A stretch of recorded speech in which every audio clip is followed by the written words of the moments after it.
በኃይሉ እንግዲህ እጅ ከፍንጅ ተያዘ ማለት ነው።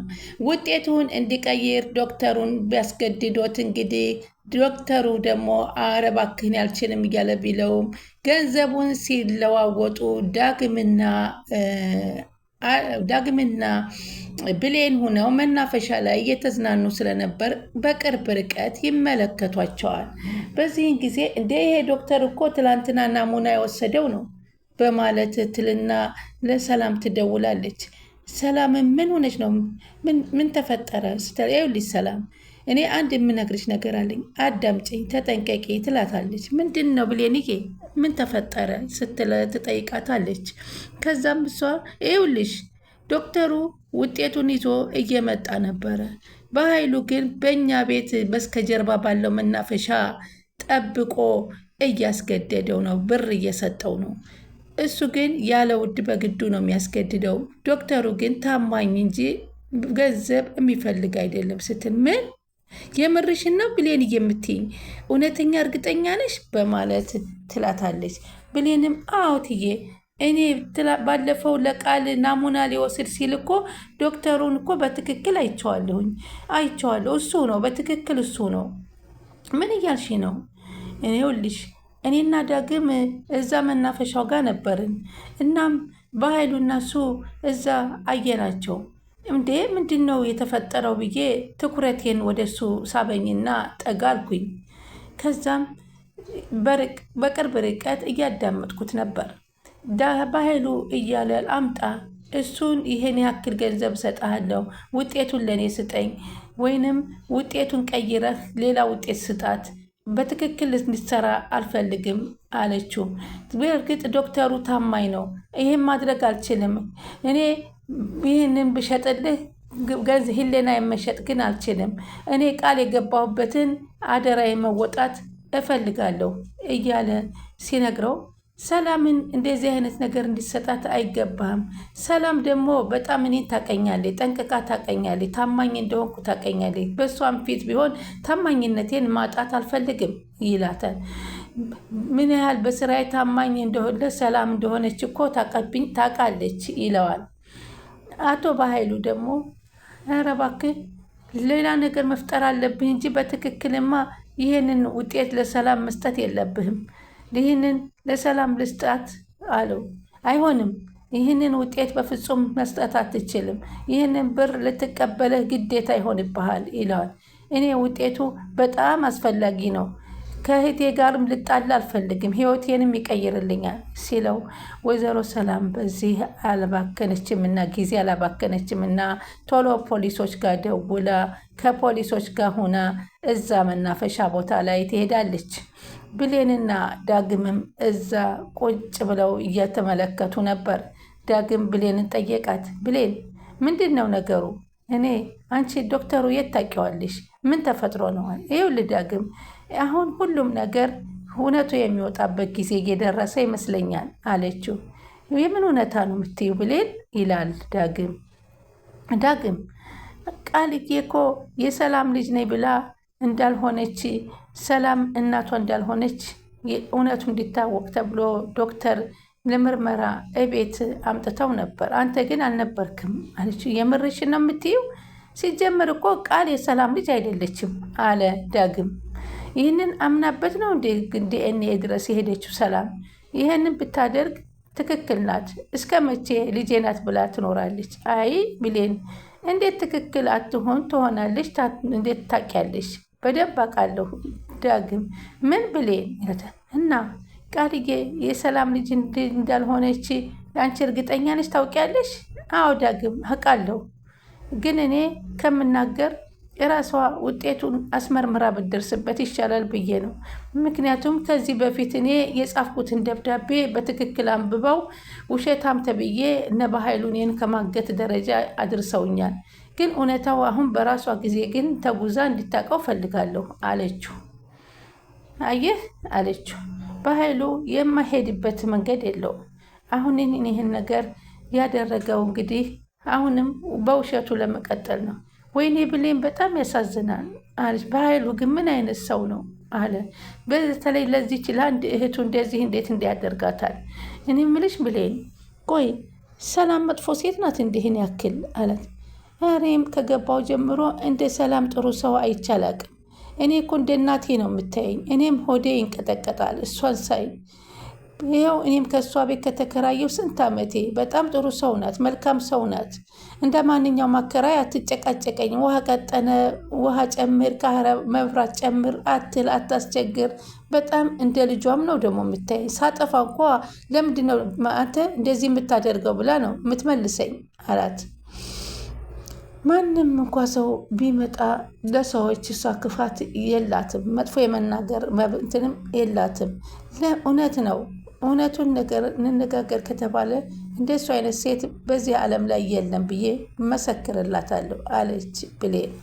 ዳግምም ደግሞ እውነትሽን ነው፣ እውነትሽን ብለሻል ብሌንዬ አላት። አሁን በጣም የምትደነቅና መልካም ሰው ናት። ግን ቃልዬና በኃይሉ ለምንድን ነው እንደዚህ እያደረጓት ያሉ አለች። አይ ዳግም፣ ይህማ የሆነ ሚስጥር አለው። እኛ ቀስ ብለን እንደርስበታለን። ሰላም እውነቱን ስታወጣ ሁላችንም እውነቱን እንናገራለን። ምክንያቱም ይህንን እንደምን እንዳደረጉ ከሁሉም እንሰማለን አለችው። ግን አንቺ የምታውቂውን ነገር እኮ ብትነግሪኝ እኔም ለሰላም እነግራታለሁ አለ። እና እኔ እናንተ በዚህ ውስጥ አንግባ። እስከ ዛሬ ብዙ ጊዜ ገብተን ምንም ያገኘነው ትርፍ የለም። ሰላም አሁን ሁሉን ነገር ልትደርስበት ጫፍ ደርሳለች። ስለዚህ እራሷ ታመጣዋለች። የዛን ጊዜ ደግሞ እኛም ከነ ሄለን የሰማነውንና ከነ አንተም ከቃል የሰማኸውን እውነታ ትናገራለህ አለችው። ሰላም እዛ አካባቢ ስትደርስ እንግዲህ ወታደሮቿን ይዛ ብቅ ስትልባት የት አካባቢ እንደሆኑ ንገሪኝ፣ ፖሊስ ይዤ እየመጣሁ ነው ብሌንዬ አለቻት። አሁንም እዛው አብረው ናቸው ስትላት፣ አዎ እዛው ቆመዋል። ዶክተሩ ላለመቀበል በኃይሉ ለመስጠት እየተንገዳገደ ነው አለችው። ሰላም ወደ ቻናል የተከታታዩ ሰላማችሁ በያላችሁበት ይብዛለ። ቻናላችን አዲስ የሆናችሁ ሰብስክራይብ፣ ላይክ፣ ሼር እያደረጋችሁ አበረታቱኝ አደራ። ቀጣይ ፓርቲ ይዘንላችሁ መጥተናል። በዚህ ፓርቲ እንግዲህ በኃይሉ እየተጋለጠበት ነው። በኃይሉ እስከ መቼውም አያሸንፍም። ሰላም እውነተኛውን የምታውቅበትና ብሌን የእውነተኛ እናቷን የምታገኝበት ቀን እየደረሰ ነው።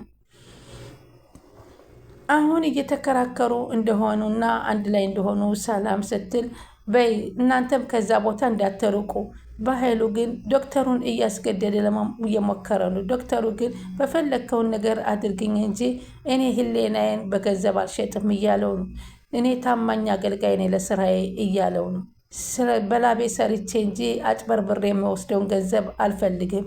ልጆቼን በጥሩ ገንዘብ እንዲያሳድጋቸው ነው የምፈልገው እያለ እየተከራከራቸው ነው።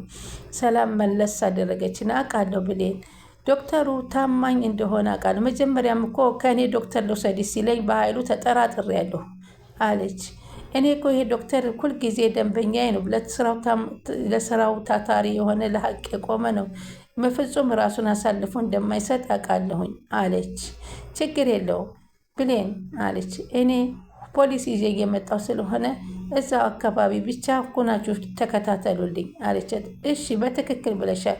በቃ የሚሸጠው ቢሆንማ ከዚህን ጊዜ ተቀባብሎ ሂደው ነበር። አሁን ግን በፍጹም እሱም ብሩን ዘርግቶ ይሄኛውም የዲኤንኤን ወረቀቱን ዘርግቶ ምንም ሊሰጠው ፍቃደኛ አልሆነም። ፈጠን በይና አንቺ ድረሺ ፖሊስ ይዘሽ አለቻት። ድንገት ሳያስበው በኃይሉ ከፖሊሱ ጋር ቃል ፊት ለፊቱ ገጭ አለችበት። በኃይሉም ሰላም ስትደርስበት እህቴ ምን አመጣሽ? በደህናሽ ነው አለና ቶሎ ብሩን ከእጁ ላይ የነበረውን ወደ ኪሱ ከተተው። እንዴ ዛሬ አለቀልኝ፣ ጉዴ ፈላ። አምርራ ተነስታለች ይህች ሴት። የምር እኔን ምን ጠርጥራኛለች ማለት ነው። በቃ እኔ ወንድሟ መጥፎ ነገር እንደማደርግ ደረሰችበት ማለት ነው። ነቃች ማለት ነው። ለዛ ነው ዶክተሩ ተከታትላ መጣየብኝ እያለ በዛው ድርቅ ብሎ ቀረ። ሰላምና ፖሊሱም እዛ አቶ በኃይሉ ምን እያደረክ ነው ብሎ ፖሊሱ ጠየቀው። አይ ምንም እያደረግኩ አይደለም፣ ከወዳጄ ጋራ እያወራሁ ነበር። አይደለ ዶክተር፣ ወዳጄ ነህ አይደለ? ከዚህ በፊት እንተዋወቃለን ሲለው፣ አይ እንደሱ አይመስልም፣ ግን ሰውየውን እያስገደድከው ይመስላል አለው። ብዙ ሰዓት ቁሜ በርቀት እያየውህ ነበር። አንተ ዶክተሩን ያለ ስራው ስራ እየሰጠው ይመስለኛል። ያለ አግባብ መጥፎ ነገር እንዲያደርግ እየገፋፋሁ ይመስለኛል። ኧረ በፍጹም አይ ተሳስተሃል። እኔ በፍጹም እንደዚህ የማደርግ ሰው አይደለሁም። እንዴ እኔ እኮ እህቴ እውነተኛ ልጇ እንድታገኝ ስለምፈልግ ነው። በደንብ አድርገህ ሰርተኸዋል እያልኩ እየጠየቅኩት ነው አለ ውሸቱን። ዶክተሩ ደግሞ አይ መርማሪ ትክክል ብለሃል፣ ስራዬ እንዳልሰራ የሰውዬ እያደናቀፈኝ ነው፣ የሰዎችን ውጤት እንዲቀይር በብር እየተደራደረኝ ነው ሲል፣ እኔ ደግሞ ብር አልፈልግም እባክህ የሚሄድበት ቦታ ሊሄድ ብለው እያስፈራራኝ ነበር። ህይወትን አትፈልጋትም ወይ? በቀረ ህይወት እናስወግድሃለን እያለኝ ነበር ብሎ ሲናገር፣ አሁን መርማሪው በል ከዚህ በኋላ እኛ ጋር ወደ ቃልህን ትሰጣለህ። እውነት ነው ማለት ነው አለች ሳና። ይህ ውጤቱ ባይመጣም እኮ ቃል የኔ ልጅ እንዳልሆነች አውቄዋለሁ። አጭበርብረኸኛል እኮ አንድ ጊዜ። አንተ እውነተኛ ወንድሜ አይደለህም። አንተ አቶ በኃይሉም የሚመልሰው ነገር ግራ ገባውና አንገቱን ወደ መሬቱን ደፍቶ እየተመለከተ ዝም አላት። መልስልኝ ወንድሜ እኮ ትክክል ነው እያሰራ ያለው ስራ። ቃል የኔ ልጅ አይደለችም አይደለም ሲለው ጸጥ አለ። እኔ ምን ልመልስልሽ እህቴ? እኔን እኮ አታምኒኝም አላት። አቶ በኃይሉ አሁን ወይዘሮ ሰላም ለምትመልስ ጥያቄ መልስላት አለው። እኔ ምን ልመልስልሽ እህቴ? ስንት ጊዜ መለስኩልሽ ማለት ነው አለ። ይቅርታ አሁን ምንም የምመልሰው ነገር የለኝም ከዚህ በላይ አለች። ሰላም እኮ ለምንድን ነው የማትመልስልኝ? እውነታውን ስለደረስኩበት የምርመራውን ውጤት እንዴት እንደዚህ ታደርገዋለህ? ሁሉም ነገር እኮ ከመጀመሪያውም ገብቶኛል። እኔ ለእኔ ለእህትህ አንተ ይህንን ከሆነ ምላሽ የምትሰጠኝ ፈጣሪ የስራህን ይስጥህ። ሁሉ ነገር ደግሞ ከፈጣሪ ፍርዱን አገኘዋለሁ። አንተ ግን ወንድሜ ነህ። ነገር ግን ይህንን በማድረግህ በጣም አዝኜብሃለሁ አለችው። እኔ ምን አጉድዬብህ ነው? ምን አጠፋሁኝ? የፈለግከውን ውሰድ እኮ ብያለሁ። የፈለግከውን እያደረግኩልህ ነው። ከዚህ በላይ እኔን ለመበቀል የፈለግከው ምን ስላደረግኩኝ ነው አለችው። እልቅ ይህን ነገር ልታደርግለት የምታደርገው ልትነግር የተቻለ እኔ እኮ ዛሬ እንደውም ቃል ቤት የለችም። ስለዚህ ቃል ደውልላትና ዶክተር እየመጣ ነው የቤት ውጭ በላት ትምጣ እና ደግሞ ቃል ካልሆነ ልጄ ደግሞ እውነተኛ ልጄ ንገረኝ። ለዚህ ነዋ ቃልን ውጭ ብለህ ከቤት ውስጥ አስወጥተ የሰደድካት አለችው። እህቴ በጣም ይቅርታ፣ ይሄን ማድረግ አልችልም አለ። ምንም ልመልስልሽ አልችልም። በቃ እውነታውን ሁሉ ደርሰሽበታል። ስለዚህ አውቀሸዋል። ስለዚህ እኔ ምንም ያደረግኩት ነገር ሁሉ ትክክል እንዳልሆነ ተረድቻለሁ። አሁን ነው የገባኝ አላት። አይ ወይዘሮ ሰላምም ጥሩ፣ አሁን እኔ ምንም ይቅርታ ለማድረግ ላንተ ዝግጁ አይደለሁም፣ ግን እውነተኛ ልጄን እንድታመጣልኝ ይፈልጋለሁ። ትክክለኛ ልጄ ከኔው ከጎኔ ከኔው አካባቢ እንደሆነች የደወለውም ሰውዬ ነግሮኛል። ግን ማናት ብዬ ለመቀበል ካሁን በኋላ አላምንም። ግን አንተ ብትበድለኝ ሁሉን ነገር በሰማይ ቤት ታገኘዋለህ አለችው። በዚህን ጊዜ እኔ ግን በደል በበደል መመለስ አልችልምና ልጄን የት እንዳለች ብቻ አገናኘኝ። ይቅርታ ላደርግልህ እችላለሁ። እውነተኛዋን ልጄን ከሰጠኸኝ አንተን ለይቅርታ ብዬ ላስፈታህ እችላለሁ አለችው። አንቺ ምህረት ብታደርጊለት እንኳ እኛ በፍጹም ምህረት አናደርግለትም። ወንጀል ሲሰራ ተይዞ መማር አንችልም አለ መርማሪ። መርማሪ እባክህ እውነተኛ ልጄን እስከማገኝ ድረስ ይህንን ነገር አትመልስልኝ፣ ልጄን ያገናኘኝ አላት። እሱ ለሰራው ስራ መቀጣት አለበት። ልጅሽን ደግሞ ማገናኘት ግዴታችን ነውና በክስ ይመሰረትበትና ልጅሽን ከየት እንዳደረጋትና ምን እንዳደረጋት ያቀርባል። አትፍሪ አላት። አንቺ ከዚህ በፊት እሱ ክስ አለበት። አሁን ደግሞ ዶክተሩን ሁለተኛ ያለአግባብ ያለ ስራው እያስገደደ ነው ያገኘ ነው። በገንዘብ ለመግዛት ሲል ነው ያገኘ ነው። እጅግ ከፍንጅ ስለያዝነው እሱም መልቀቅ አንችልም። ስለዚህ ሁለተኛ ክስ ይቀርብበታል። በአጠቃላይ በኃይሉ በሰራው ስራ ትክክለኛ አይደለም። አንድን ባለሙያ ከስራው ውጭ አስገድዶ ውጤት መቀየር ማለት በጣም የተከለከለ ነው። የሀገርንም የወገንንም የህዝብንም አደራ መብላት ማለት ነው። ስለዚህ ይህን ዶክተር የተከበረና የታመነ ዶክተር ወደማይሆን ቦታ መገፋፋት ከባድ ወንጀል ነው። ስለዚህ ታማኝና ጎበዝ የሆነን ሰው ያለ ፍርድ በግዴታ ሲያስገድደው ስናያገኝ ነው። አሁን ቀጥ ብለህ ወደ ፖሊስ ጣቢያ መሄድ አለብህ አለው። አቶ በኃይሉም ፖሊሱ ጋር እግሩ ስር ወርቆ ቢለምነው ዶክተሩንም ቢለምንም ዶክተር እኔ ይቅርታ አድርጌልሃለሁ ከዚህ ተማር፣ ግን አሁን እኔ ምንም ይሄን ነው ሽጥልኝ ለውጥልኝ ስትል የነበረውን በፍጹም ይቅር አይልህም ህሊናህ። እኔ ከዚህ በኋላ ለምንም ችግር የለኝም አቶ በኃይሉ ይቅርታ አድርጌልሃለሁ አለው። ነገር ግን ይህ ነገር ለማንም አይበጅም። የሰው ልጅ ጥሩ ነገር ማድረግ እንጂ ከተንኮልና ክፋት ዞሮ በተዘረጋው ገመድ ራሳችን መጠምጠም ነው። አየህ ዛሬ ይህንን ውጤት ብሸጥልህ ኑሮ ዛሬ እስር ቤት። ስለዚህ በታማኝነት መገኘት በጣም አሪፍ ነው አለው ዶክተሩ።